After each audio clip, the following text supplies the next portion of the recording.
Welcome back to my channel লিচু আর মা। আজ আমরা চলে এসেছি মুকুটমণিপুর বাঁকুড়ার রানী জল ছাড়ার অপরূপ দৃশ্য দেখতে। চলুন আপনাদেরকেও এই অপরূপ দৃশ্যর ভাগ দেখাই। প্রকৃতি যে কখন কি রূপ নেয় বলা মুশকিল। বর্ষায় দেখুন প্রকৃতির সৌন্দর্যতার সঙ্গে ভয়ঙ্কর রূপ ধারণ করেছে মুকুটমণিপুর। তো এই রূপ দেখতে আজ আমরা পৌঁছে গেছি বৃষ্টির মধ্যেও ভিজে ভিজে। এত সুন্দর সৌন্দর্য যদি না আসতাম তো জীবনের একটা জিনিস বাকি থেকে যেত। যদিও আমি দেখেছি কিন্তু বেটু দেখেনি, তাই ওর জন্য আমাকে আজ ভিজে ভিজেই নিয়ে আসতে হলো। এই যে এগুলো হলো গেট, এইরকম গেটগুলো ছাড়া হয়েছে। এদিকে জল টানা 3 দিন বৃষ্টি হওয়ার পরে পুরো জলে ভর্তি হয়ে গেছে, তাই এই গেটগুলো ছেড়ে এই জলটা পুরো বের করে দেওয়া হচ্ছে। না হলে ওইদিকে গ্রাম পুরো ভেসে যাবে, বন্যা হয়ে যাবে। তাই এইদিকে জল ছেড়ে এই যে দেখাচ্ছি কোনটা দিয়ে বেরিয়ে যাচ্ছে। এই যে এই পাশটা দিয়ে জলটা পুরো বেরিয়ে চলে যাচ্ছে অন্যদিকে। এই জলটা না ছাড়লে ওই দিকের গ্রাম পুরো ভেসে যাবে এবং বন্যা হয়ে যাবে। তাই এই জলটা ছেড়ে বের করে দেওয়া হচ্ছে। এই জলটা পুরো বেরিয়ে চলে যাচ্ছে। এই জল আমাদের সেচের কাজে ব্যবহার হয়। আর এই যে কি সুন্দর লাগছে দেখুন, পুরো একদম উপর পর্যন্ত জলটা উঠে গেছে আর ধোঁয়া উঠছে, অপরূপ সুন্দর। আর এই জায়গাটাতে আমরা বৃষ্টির জন্য একটু ওয়েট করছিলাম, পুরো ভিজেই গেছি তাও।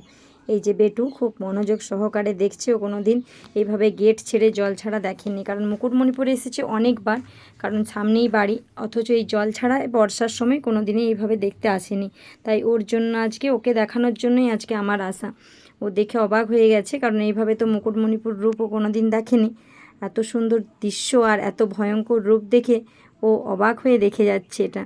এই যে গেটগুলো দিয়ে যখন কত জোর গতিতে জলটা বেরিয়ে আসছে। এই জায়গাটা পুরো শুকনো ছিল একটু আগেই, জলটা ছাড়ার সাথে সাথে জায়গাটা পুরো জলে ভরে গেছে আর পুরো জলটা একদম জোর গতিতে বেরিয়ে যাচ্ছে।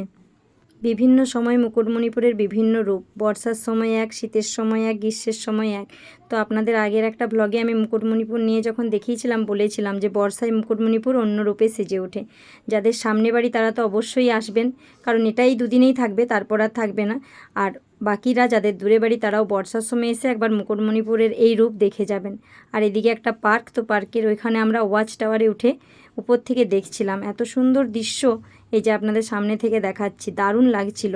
এত বৃষ্টি, রেনকোট ভিজেও এখান থেকে আর যেতে ইচ্ছা করছিল না। দাঁড়িয়ে দাঁড়িয়ে এই সুন্দর দৃশ্য উপভোগ করছিলাম আর আপনাদেরকেও দেখার সুযোগ করে দিলাম। আর এই যে এই দিকটা দেখুন, পুরো বৃষ্টিতে সব ভিজে একদম। পার্কে তো আজকে কেউ যায়নি, এই দিকটায় ঢুকে ওই জলটাই এখান থেকে সবাই দেখছে, কারণ এই দিক থেকে ভালো দেখা যাচ্ছে। এই যে পুরো নদীটা দেখুন বয়ে যাচ্ছে, অসাধারণ সুন্দর আমাদের বাঁকুড়ার রানী মুকুটমণিপুর। অবশ্যই এসে এই রূপ দেখে যাবেন সবাই।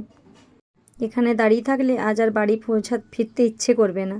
তো বাড়ি তো ফিরতেই হবে, অবশ্যই ফিরবো, কিন্তু কিছুক্ষণ দাঁড়িয়ে এখানে থেকেই গিয়েছিলাম, মানে তাকিয়েই আছি, কিন্তু এখান থেকে আর চোখ সরানো যাচ্ছে না, আর এখান থেকে যেতেও ইচ্ছা করছে না। আর বেটু তো কিছুতেই যাবে না, ও সমানে এখানে দাঁড়িয়ে আছে আর দেখে যাচ্ছে। ও অবাক হয়ে গেছে, এত জল এরকমভাবে, মানে ও তো ছোটো, ও বুঝতেই পারছে না এটা কি হচ্ছে।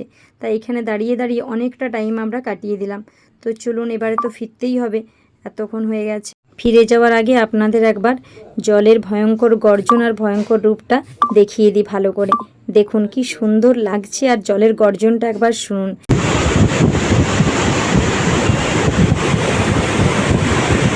মুকুটমণিপুরের আশেপাশে যাদের বাড়ি তারা সবাই আজ এসে এখানে ভিড় জমিয়েছে, প্রচুর লোক এই দৃশ্য দেখতে এসছে, আমরাও তার থেকে বাদ যাই না। তো চলুন আজকে ভিডিওটা এখানেই শেষ করি। ভিডিওটি ভালো লাগলে লাইক, কমেন্ট, শেয়ার করতে ভুলবেন না। চ্যানেলটি সাবস্ক্রাইব করে দেবেন। দেখা হচ্ছে খুব শীঘ্র পরের একটি ব্লগে। ততক্ষণ সবাই সুস্থ থাকবেন, ভালো থাকবেন, সাবধানে থাকবেন।